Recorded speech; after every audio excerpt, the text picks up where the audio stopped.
falei um dia da escorregada, fala besteira, né?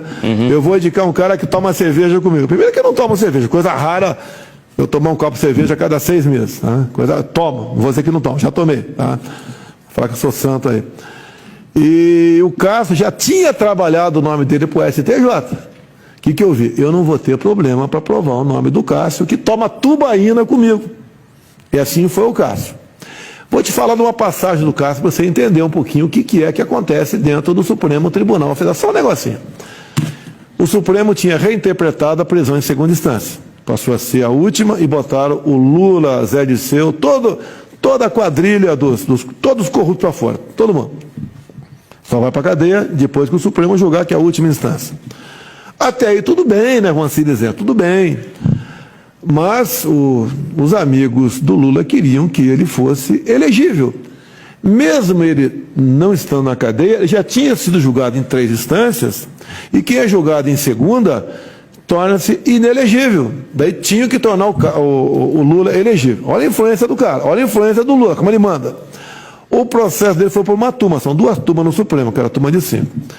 E começou a votação nessa turma, com o Cássio presente, para saber se o Lula seria anulada a condenação dele por uma questão de CEP, tinha que ser julgado em Curitiba, tinha que ser julgado em Brasília e não em Curitiba, e a votação 2-2, e foi suspensa a sessão naquela turma. Faltava o voto do Cássio.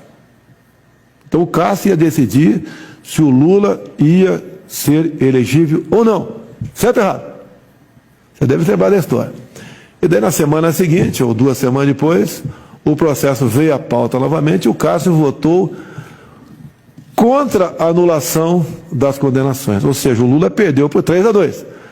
Daí o ministro Gilmar, que estava conduzindo o processo, usou da palavra, se exaltou bastante e convenceu a Carmen Lúcia a voltar atrás, que ela tinha votado para o Lula para continuar valendo as 3 condenações, ela voltou atrás e falou que não valia mais. E o Lula passou a ser elegível. Começa a entender um pouquinho como funciona. Olha a posição do Cássio. Você acha que o Cássio não sofreu pressão para votar para o Lula ser elegível? Deve ter sofrido. Você acha que alguém me procurou buscando uma maneira ou de outra para o Lula ser elegível ou não? Ou para não ser? Com toda certeza, pintou coisa no pedaço. Acredito que o voto do Cássio foi o melhor possível. Não é porque você foi julgado aqui por um crime e não devia ser aqui lá, você vai deixar de ser criminoso.